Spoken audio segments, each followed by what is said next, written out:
যে ব্যক্তি তার জিহ্বার দায়িত্ব নেবে, অর্থাৎ তার লাগাম শক্ত করে ধরে রাখতে পারবে, রাসূলুল্লাহ সাল্লাল্লাহু আলাইহি ওয়াসাল্লাম কিয়ামতের দিন সে ব্যক্তির দায়িত্ব নেবেন।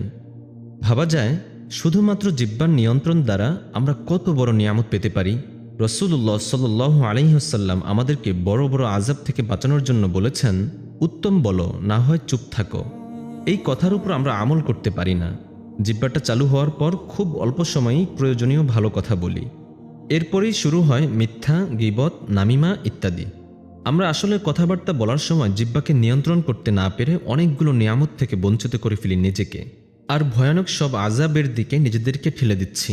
যে ব্যক্তির কাছে জবাব থাকার পরেও তর্ক পরিহার করে, অর্থাৎ একটা বাকবিতণ্ডার পরিবেশ আরও উত্তপ্ত না করে সবর করে চুপ করে রইল, তার জন্য জান্নাতের পার্শ্বদেশে একটি ঘর হবে।